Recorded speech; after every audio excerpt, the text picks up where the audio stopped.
Welcome to Family History Mysteries, a podcast that tells the stories uncovered through family history research, the unexpected stories of everyday people. I am an avid family historian who has been compiling my family tree for over 15 years, with nearly 20,000 people recorded in my trees. And please put a review on my podcast. That will certainly help in getting the word out there and creating more listenership. Episode 243, The Countess of Kenmare. Enid Lindeman was a serene, enigmatic, tomboyish beauty who enjoyed riding and gambling. She was married 4 times. Enid Lindeman's first husband was a shipping magnate, her second a general, her third a viscount, and her fourth an earl. Every one of these husbands died quite young, while she was still married to them. Her friend, Somerset Maugham, gave her the nickname Lady Kilmore. Enid was fabulously rich, she had a pet cheetah with a diamond collar, and she was also wildly unfaithful. Her moral code was never be afraid, never be ill or don't talk about it, and above all, never be jealous. Born into the Lindeman wine family in Burwood, New South Wales in 1892, Enid Maud Lindeman had an upbringing befitting of a young lady, but she longed to escape colonial life. Her parents were Charles Frederick Lindeman and Florence Edith Chapman. Charles was the son of Dr. Henry John Lindeman and Eliza Branhall. Henry John Lindeman was born in Egham, Surrey, England, and he was the son of a medical practitioner.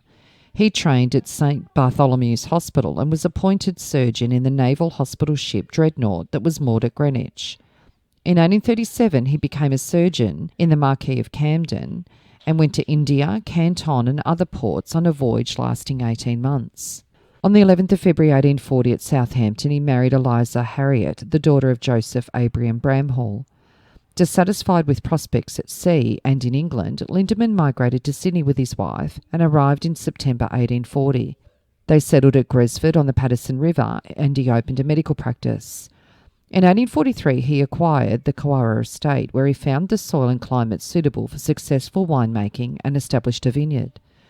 He'd visited the wine districts of France and Germany and learnt much from their wines and production methods, and was soon making wine of excellent quality. On the 13th of September 1851, a fire destroyed his stores and cellars as well as equipment and 18,000 litres of wine, but he went to the Victorian goldfields and worked as a doctor and miner, and soon accumulated funds. He returned to Countess and rebuilt the winery, but for some years he had no wines sufficiently mature for sale. In northern Victoria, Lindeman had been impressed by the wines of the Rutherglen and adjoining districts. He continued his connection with the area, and by 1872 he had a large wine trade at Countess.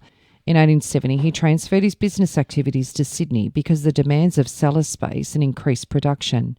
He won high repute in Sydney for his colonial wines, with increasing production of fine table wines in the Hunter district and of sherries and muskets at Countess.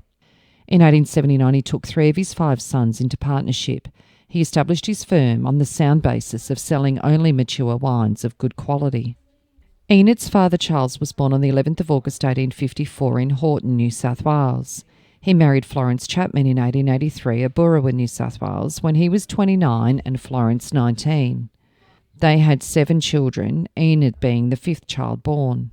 Charles Lindeman took an active role in his father's winemaking business in the Hunter Valley region of New South Wales after his father's death in 1881 and became manager.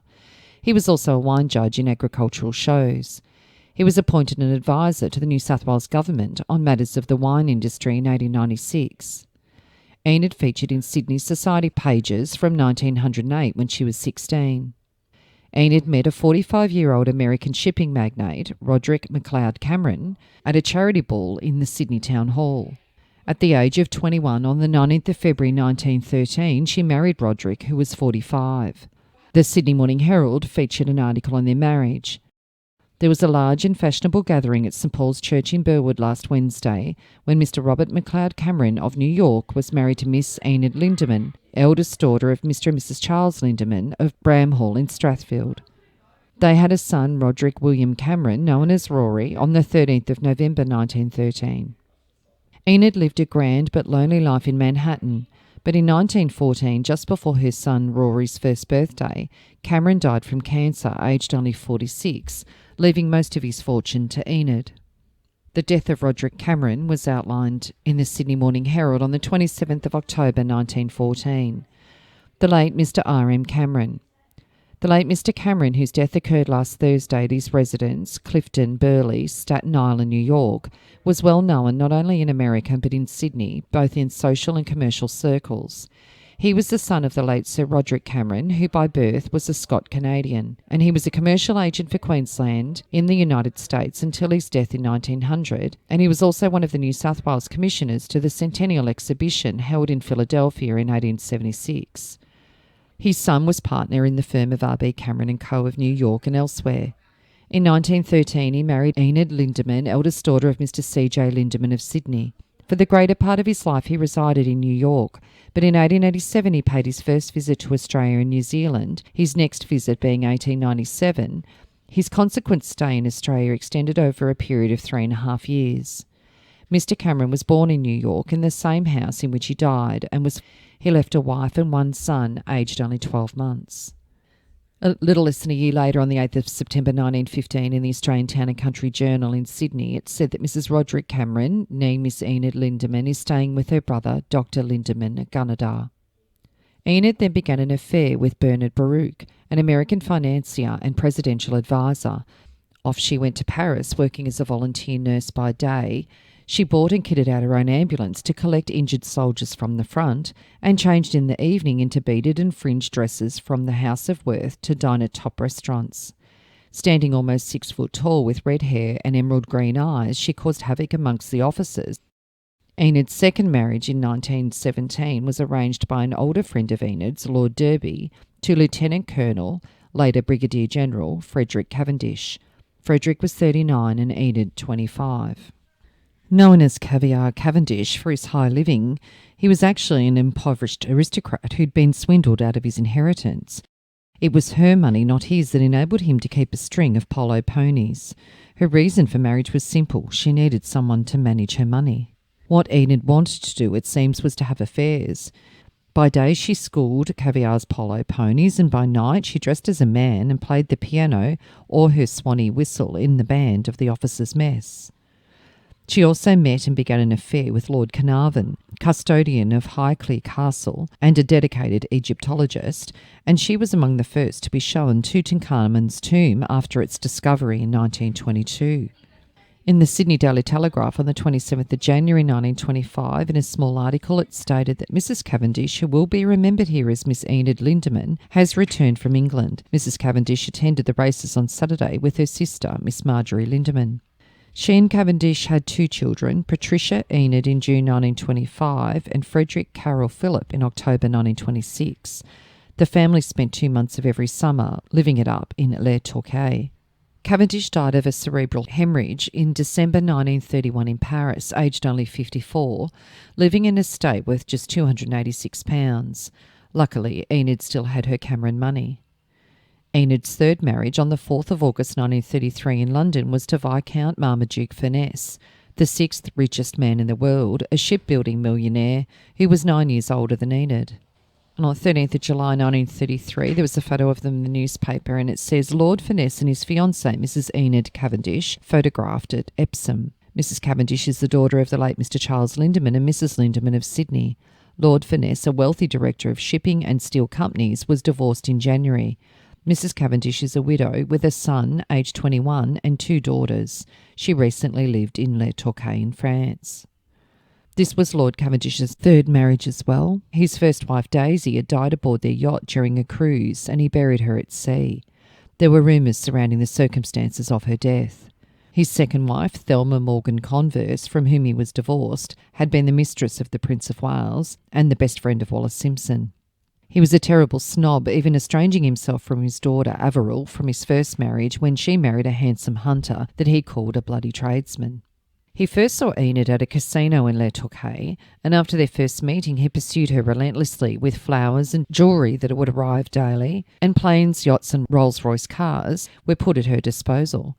She sent them all straight back, playing hard to get. He raised his game and offered her a trip back to Britain on his private plane, and she surrendered.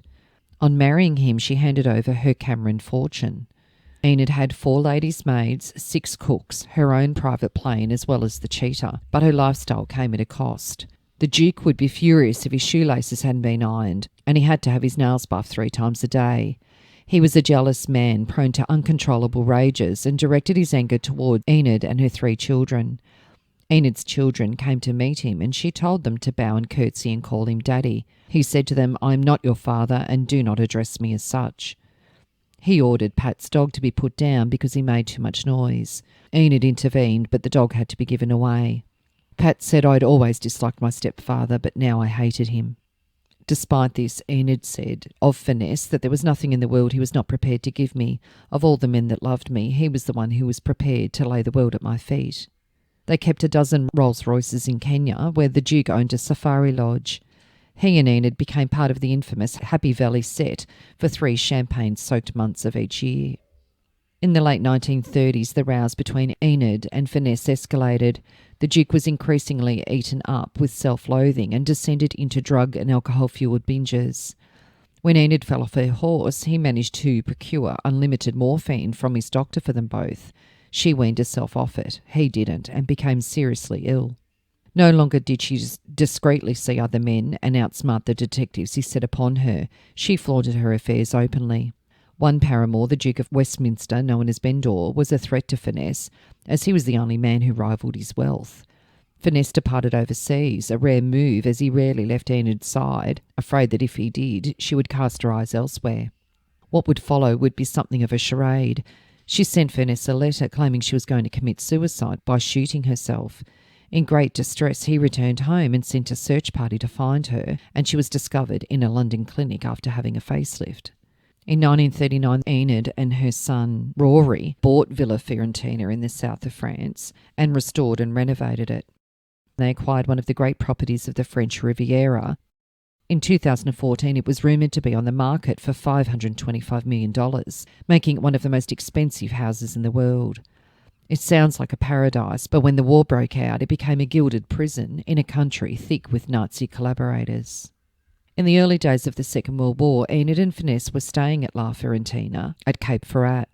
He was bedbound with cirrhosis of the liver and surrounded by medical staff. Trapped in the south of France and short of money, Enid pawned her jewellery and bought a few goats so that she could turn their milk into butter and cheese. There was a detention camp close to the villa, and she would often see the prisoners. It was not long before she began to help them escape, dressed in the gardener's clothes or any civilian attire she could find. The police soon grew suspicious of her activities, and Enid began to plot how she and her daughter could leave France.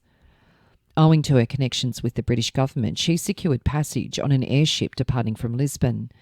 Enid and Pat managed to get back to England by also selling off jewellery and hiding paper money in Pat's hair under her beret. In 1969, a renowned investigative journalist reported that Rory and his mother sold their 23-acre Côte d'Azur estate, La Fiorentina, for $2 million to Harding Lawrence, who was president of Braniff, and his wife, ad executive Mary Wells, who brought Billy Baldwin in to give it some added flourish. In October 1940, the Duke died from pneumonia, aged 56. At the height of the Blitz, Enid moved into Claridge's. On the 1st of January 1941, in the Wagga Wagga Daily Advertiser, it stated that Viscount Finesse left her £10,000, his townhouse in St James's Street, and £20,000 to purchase the villa at Cape Ferrat. It is understood that she is still living in France, and so while the war lasts, the cash legacy cannot be remitted to her.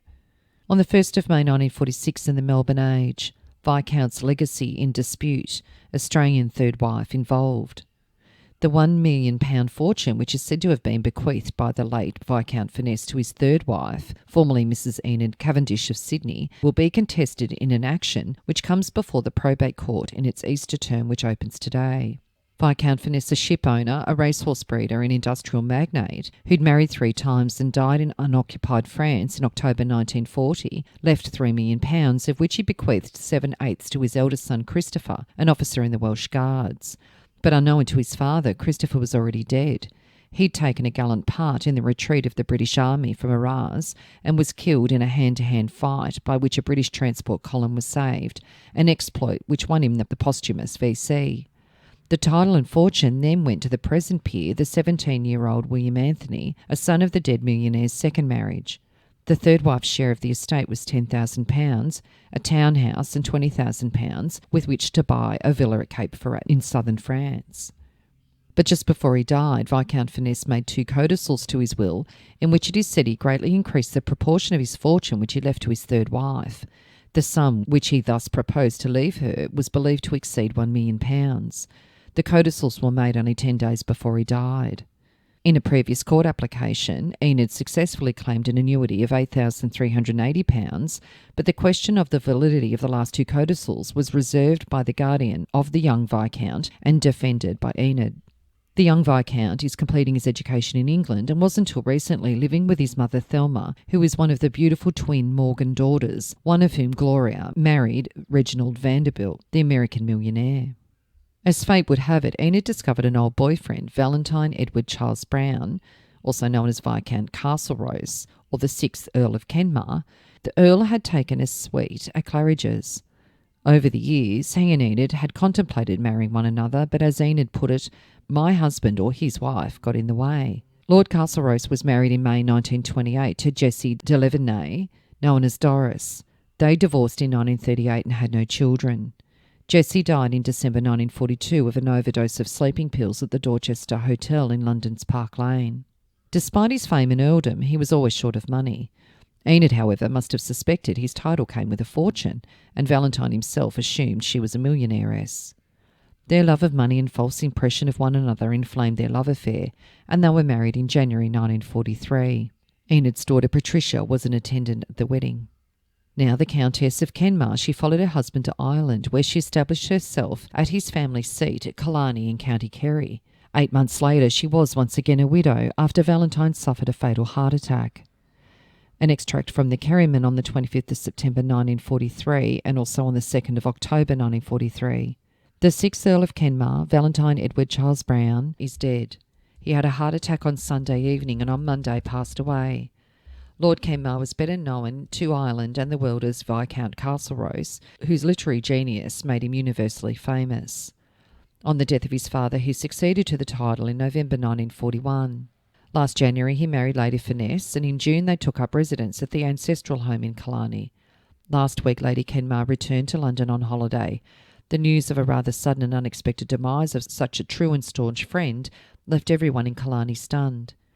He was genial, kind, lovable and charitable, and was held in the high esteem by all, and his passing away has left a void which will always remain. Full of intellectual vigour, aided by a dynamic driving force, his unsparing efforts towards the advancement of Killarney has produced results which are immeasurable. He was always planning a brighter and better tourist centre for Killarney and left no stone unturned in his efforts to make a paradise of beauty's home. Perhaps his greatest work, which will remain as an imposing memorial to him, was the laying of a beautiful lakeside 18-hole golf links, reputed to be the finest in Europe.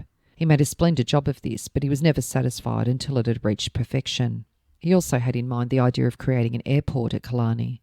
Most of the summer he spent deer-stalking at Killarney, and he also had frequent business conferences about the development of his 10,000-acre Killarney estate. It was only an intimate few that were aware of his labour of love of developing Killarney. He moved silently yet forcefully and steadily behind the scenes, and unrelentingly he pursued to the last his life's task in adorning and developing what was to him the most beautiful spot on earth. Returning to London after the last war, in which as captain in the Irish Guards he was severely wounded, he entered the banking business for a period, but soon turned to Fleet Street, where as a journalist he won a great following. He was best known for his widely read Londoners' Log. He was director of the Evening Standard, the Daily Express and the Sunday Express. His remains today lie in a peaceful seclusion of the family burial vault in St Mary's Cathedral. The death of Lord Castlerose, as he will always be remembered, is more than a national loss. It's a national tragedy, an event that will be mourned for many, many years by those who knew what his mastermind and magnetic charm meant to Irish tourism. For Killarney, his passing is a disaster, a catastrophe which cannot be measured. The town went into deep mourning for his funeral. All business houses were closed and blinds were drawn in all windows as the cortege passed through the streets en route to the cathedral. Thousands of people followed it, which was drawn by employees of the Kenmare estate. A representative congregation numbering over 1,000 attended a solemn mass of requiem for the late Lord Kenmare at Westminster Cathedral. The widow of the deceased Lady Kenmare was present, but the Dowager Countess was unable to attend owing to illness. As Lord Kenmare died without an heir, Enid, who was 51 at the time, fabricated a story that she was pregnant. Remaining at Killarney, she kept up the ruse for a year. Then the title passed to his younger brother Gerald Brown. Upon Gerald's death in 1952, the titles became extinct. On the 30th of October 1947 in the Sydney Daily Telegraph, the Orion reached Melbourne. The Countess of Kenmare was welcomed by her brother, Dr. Grant Lindeman, and then hurried off to see her mother, Mrs. Charles Lindeman, at Bellevue Hill. All the Lindeman family is gathering to welcome home the Countess after 19 years of absence. The last time they were all together was for the wedding in Sydney of Lady Kenmare's sister, Mrs. Rupert Fanning, who joined the ship in Melbourne last week. Roy Lindeman of Corowa and Stanley Lindeman of Merriwa will complete the family group, together with Lady Kenmare's 3 children, Roderick, Carol and Patricia. This week, Lady Kenmare will go to Merriwa to stay with her brother and attend the Muswellbrook Rodeo. And on the 8th of November 1947 in the Australian Women's Weekly, there's a photo arrived on the Orion. Carol and Patricia Cavendish and their half-brother Roderick Cameron are on a windswept deck to see Sydney Harbour when they arrive from England with their mother, Countess Kenmare. The Countess, who was Enid Lindeman, daughter of Charles Lindeman of Sydney, returns to Sydney for the first time in 19 years. In 1954, Enid and Donald Bloomingdale of the department store family crossed paths at the Sherry Netherland Hotel. Over the course of her stay, Bloomingdale asked for heroin and she gave it to him. It was said that the heroin was delivered in a lace handkerchief embroidered with a coronet and her initials. Another claimed it had been smuggled in a silver frame behind a photograph of Enid.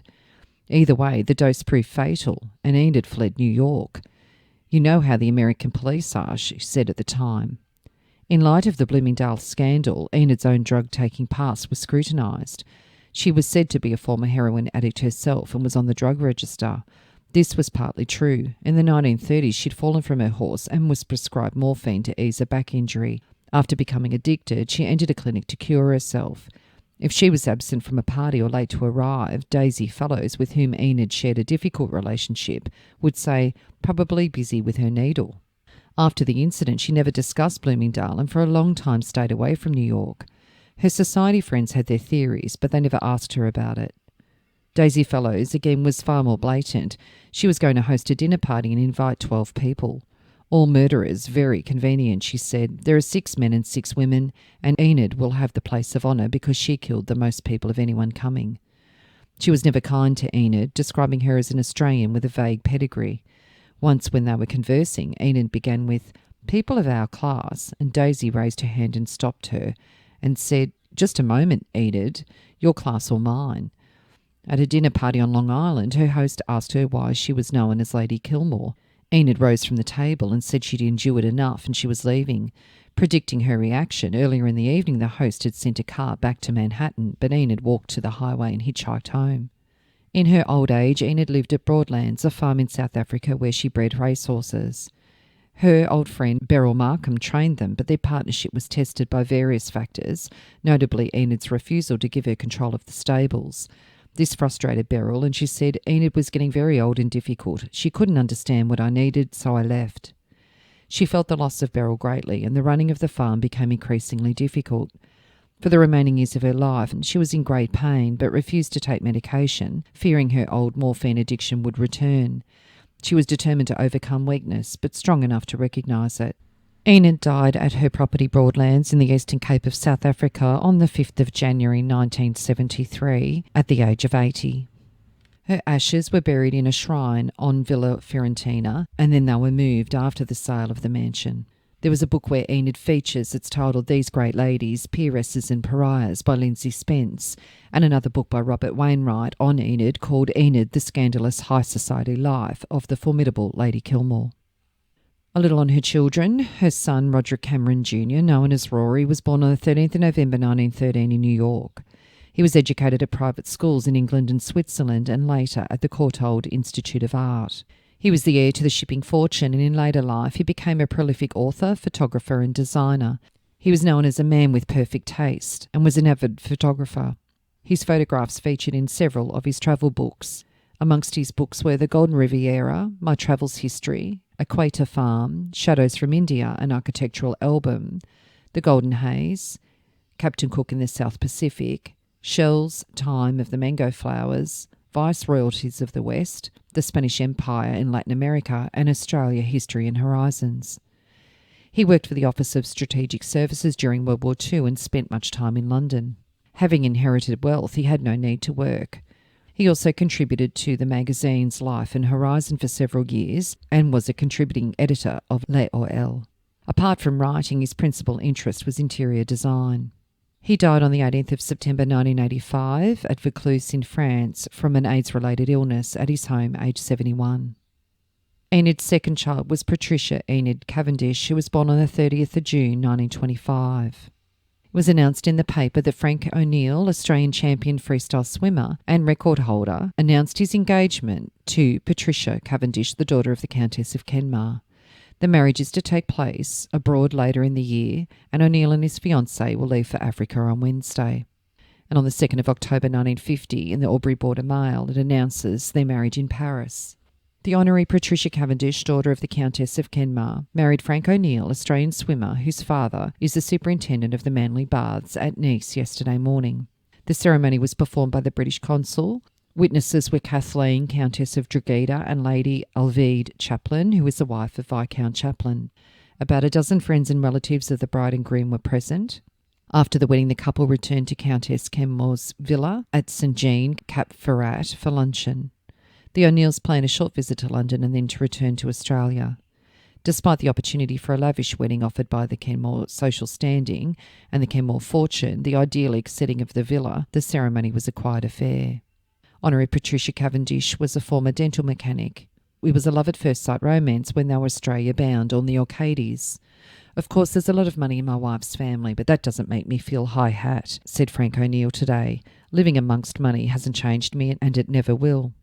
On the 6th of December 1950 in the Melbourne Sun News pictorial, it says Australian and state swimming champion Frank O'Neill lost no time in getting into training again when he arrived in Sydney from Perth.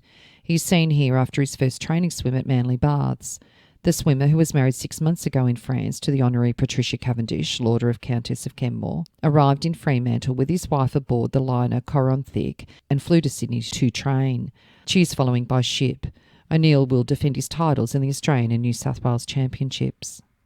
In 1985, they lived at Cape Province in South Africa, and Patricia died on the 11th of June 2019 at Broadlands, Somerset West at the Western Cape in South Africa. And Enid's third child was Frederick Carroll Philip Cavendish, known as Carroll, who was known as the 7th Baron Waterpark, and he was born on the 6th of October 1926 at Aldershot, England. He first flew as an 8-year-old when A.T. Campbell Black, who was co-pilot on the first flight from England to Australia in the 1930s, took him up in a plane. Carroll was educated at Eton College, and he was commissioned into the Grenadier Guards in 1944, serving in the 4th and the 1st Battalions in Germany between 1944 and 1946, where one of his duties was to guard Grand Admiral Dönitz, Commander-in-Chief of the German Navy, after his surrender. Carroll gained the rank of lieutenant in the 4th Battalion. He inherited the Irish baronetcy in 1948, the same year he gained his private pilot's licence. His title of the Baron of Waterpark in the county of Cork is the title of the Peerage of London, and it was created in 1792 for Sarah, Lady Cavendish, in honour of her husband Sir Henry Cavendish, the 2nd Baronet. Not only was he the 8th Baronet of Cavendish, but he also inherited the 7th Baron Waterpark of Waterpark when his uncle Henry died in 1948. Following the war, he settled in Kenya, and in 1949 he bought his first aircraft. He married Danielle Gersh on the 17th of April 1951 in Paris, and together they farmed at Kinninkop, high in the Aberdares of central Kenya. They had 3 children, Caroline in 1952, Juliet in 1953, and Roderick Alexander in 1959, who is now the 8th Baron Waterpark. During the Mau Mau uprising, he became an assistant district commandant of the Kenya Police Reserve, flying with the Kenya Police Air Wing between 1952 and 1955. While Director of Spartan Air Services, he carried out many high-level survey flights and other special operations for the British government, which included mapping the Seychelles before returning to Britain. Carroll joined CSE Aviation in 1959 after returning to the UK from Kenya. He became the company's sales director, all of which he flew, and many of them he delivered himself to overseas customers. When Lord Waterpark and CSE Aviation first arrived at Oxford Airport in 1960, they sold just 6 planes in that year. but in the 9 following years they sold 600 of just one make alone. He was director of the Airborne Group in 1990 and chief executive of CSC Aviation Limited. In 2003 he was living in London and retired from the company in 2007 after it was sold.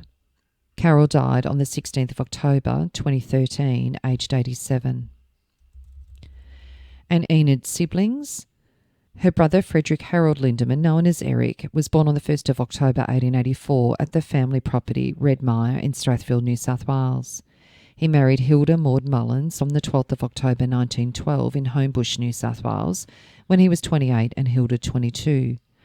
They had a son, Ross Wellesley Lindeman, on the 4th of October 1920. However, he died in World War II on the 25th of January 1942 in Northern Ireland, aged only 21. Eric died on the 20th of October 1938 at Pecolpin in New South Wales, aged 54.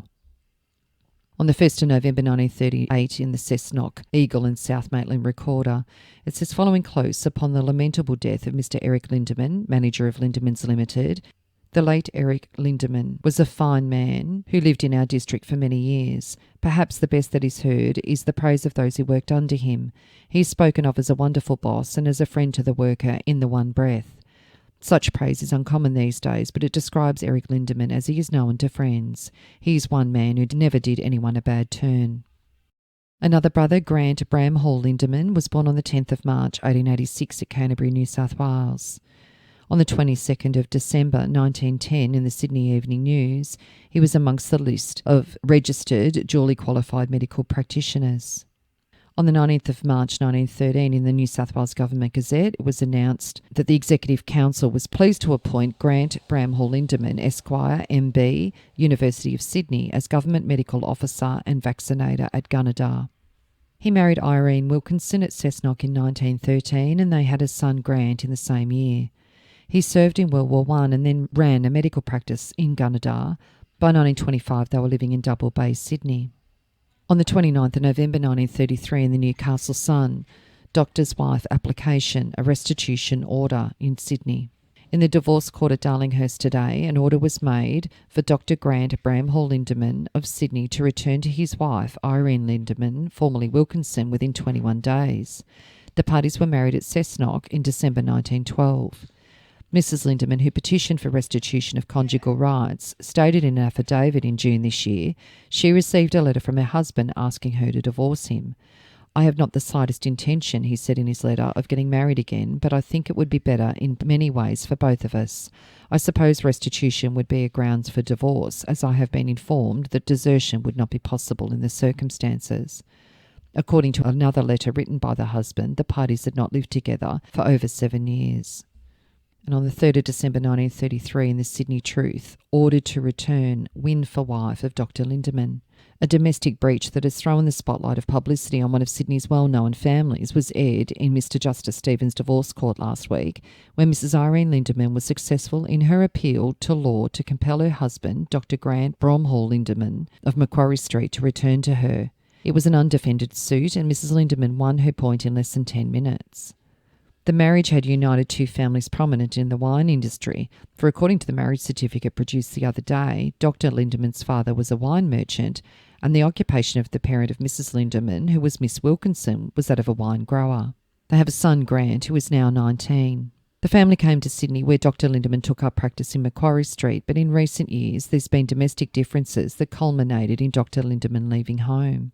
He sent letters to his wife calling her Dear Wilkes, in which he explained quite definitely that things could not go on as they were, and one told of him taking up temporary residence at the Rose Bay Golf Club, while it also went on to say that he was going to rent a small flat in town. Of course, there were letters from the wife too asking him to come back, but each time the doctor replied that such request was impossible. He went further and told his wife he would provide for her and their son to the extent of £7 a week, and that was as much as he could pay, and to her last request for an interview at his surgery in the hope of effecting some sort of reconciliation, he refused. It was also hopeless that Mrs. Lindeman, who resides in Potts Point, decided to enlist the aid of the law to make her husband return. As the doctor failed to attend to give his version, Dr. Justice Stephen made the usual order in favour of the wife. This means that unless Dr. Lindeman returns within 21 days, he will have to put up with the consequences, in addition to paying the costs of the proceedings so far. So a divorce must have occurred because Grant then married Constance Lillian Ann Crouch in Sydney in 1938. It says that Mrs. Lindeman was formerly Mrs. Anne Beresford, Chancellor of London, widow of the well-known biographer and authority on London. And on the 16th of November 1939 in the Sydney Morning Herald, Mrs. Grant Lindeman, wife of Dr. Lindeman of Elizabeth Bay, who returned from abroad recently, has settled at Marlborough Hall, Elizabeth Bay. While abroad, she was the guest of Dr. Lindeman's two sisters, Lady Finesse, the former Miss Enid Lindeman of Sydney, and Mrs. Stanley Collett of Donhead Lodge, Dorset. Lord Finesse, who was seriously ill during Mrs. Lindeman's visit, has now joined his wife, Lady Finesse, at Villa France, where she is assisting in hospital war work. And Grant died on the 25th of September 1968 in Sydney, aged 82. Another brother was Rupert Stanley Lindeman, who was born on the 28th of May 1888 at Canterbury, New South Wales. He married Dorothy Mossman Waddell in Sydney in 1915, and they had 3 children. They owned the grazing property Farley at Merriwa, New South Wales. On the 1st of April 1949 in the New South Wales Government Gazette, it says in the matter of mortgage dated the 28th of July 1930 of the land at Merriwa. Rupert and Dorothy divorced in 1951.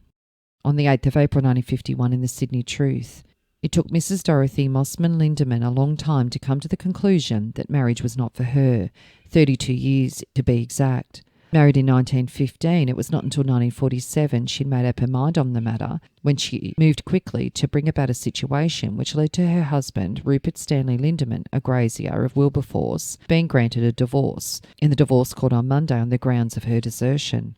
There seemed no apparent reason why the marriage should end as it did.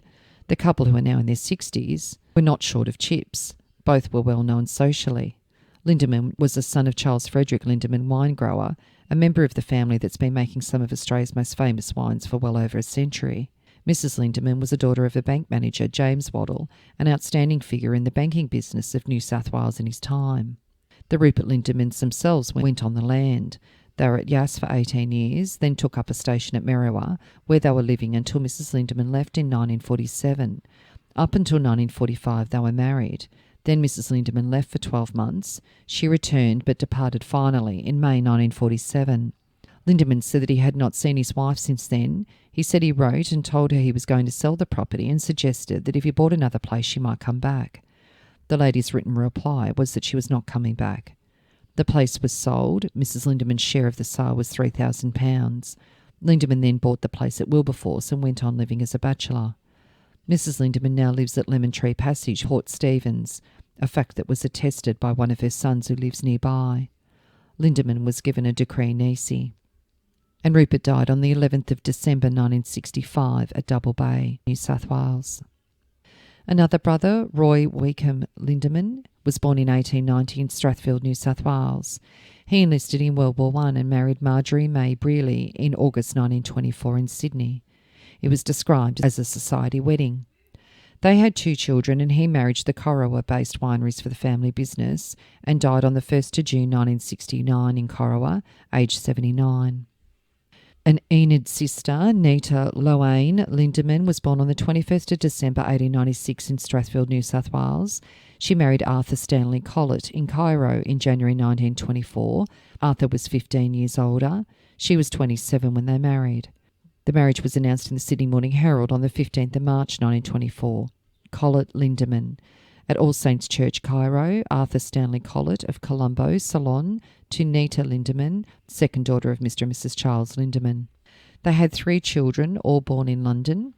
On the 5th of August 1933, in the Australian Women's Weekly, it says the Lindemans are a handsome family. Mrs. Nita Collett is a younger member of the family, and she is in England enjoying the pleasures that London provides so lavishly during the season. And on the 15th of August 1948 in the Sydney Truth, 2 guests of honour were given a luncheon by Mrs. Grant Lindeman at Romano's on Tuesday. They were Mrs. John Plews of Vancluse, who is off to America and Canada for 6 months, and Mrs. Nita Collett, who is out here from England to see her mother, Mrs. Charles Lindeman. And on the 5th of December 1948 in the Sydney Truth, early in 1949, Nita Collett will be returning to her home in England. She's been staying with her brother and sister-in-law, Mr. and Mrs. Grant Lindeman. On the 19th of January 1949, the Sydney Daily Telegraph, Mrs. Malcolm Campbell of Coonamble was hostess at luncheon at Romano's yesterday to English visitors Mrs. Nita Collett and Mrs. Philip Luby of Melbourne. Mrs. Collett will return to England next month on the Orentes. Arthur Collett died in November 1951. His death was announced in the Sydney Morning Herald. It says, Arthur Stanley Collett, 7th of November 1951 at the Priory, Roehampton, London, beloved husband of Nina Collett of 4 Crescent Mansions, London. Nita then married Cecil Raymond Trail in Darling Point, New South Wales in August 1953. He was also a widow. On the 13th of August 1953, it says in the Sydney Daily Mirror, Mrs. Nita Collett, who sent out invitations several weeks ago for a cocktail party at the Queen's Club last night, was married quietly at St Mark's, Darling Point to Mr. Cecil Trail of Gladeswood Gardens yesterday. The wedding was planned to coincide with the presence in Sydney of her daughter, Joan Collett, who is a nursing sister in the Strathnaver, which arrived this week. Mrs. Trail, who was formerly a Miss Lindeman of Sydney and is a sister to the Countess of Kenmare, has lived abroad for many years and returned to Australia for a visit from London 12 months ago. She has a son, Peter, and another daughter, Mrs. Paddy Firmingston Williams, who lives in London. Anita died on the 4th of May 1973 in the ACT. Another sister, Marjorie Florence Lindeman, was born on the 6th of November 1902 in Burwood, New South Wales. On the 25th of November 1927 in the Sydney Evening News, it announced that Marjorie Lindeman, daughter of Mr. C.F. Lindeman of Mossvale, returned yesterday by the Orensey from a trip over Broad. She married Major Rupert Edward Fanning at Darling Point, New South Wales in March 1929. Rupert was 13 years older than Marjorie, and she was 26 when they married. The announcement was in the Sydney Daily Telegraph of their marriage. Beautiful Mossvale girl married at St Mark's. Specially designed in England was the beautiful bridal gown, which Miss Marjorie Lindeman wore at her wedding last night to Major Rupert Fanning, youngest son of Mrs. Edward Fanning of Mayfair, South Yarra, Melbourne. St Mark's, Darling Point was chosen for the ceremony. The bride is the youngest daughter of Mr. and Mrs. C.F. Lindeman of Mossvale and has been one of the most beautiful and outstanding figures at the Bong Bong and Tirana picnic race festivities. And on the 23rd of September 1931 in the Sydney Morning Herald, Major Rupert Fanning, DSO, formerly of the Australian Staff Corps, was yesterday appointed Secretary of the Melbourne Hospital. Major Fanning was formerly an instructor in artillery in the Royal Military College at Duntroon and for 3 years was a brigade major of the 1st Infantry Brigade at Newcastle. Major Fanning served in the 1st AIF in Egypt and France and was awarded the DSO. He was Director of Staff Duties and later Staff Officer with the US Forces in the Southwest Pacific during the Second World War and won an American Legion of Merit. Rupert and Marjorie had 3 children, and they lived in Mentone, Victoria in 1937, where Rupert was listed as a manager. Marjorie died in Melbourne on the 31st of December 1998, aged 96. So I hope you enjoyed the story of the wild and wonderful life of Enid Lindeman and the well-known Lindeman wine family of Australia. If you are interested in sharing your story on my podcast, Family History Mysteries, please go to my Facebook page and send me a message. If you would like some assistance in filling in the gaps in your family tree to see what mysteries you solve, please get in touch. And don't forget you can have early access to episodes by subscribing, and you'll also gain access to bonus episodes.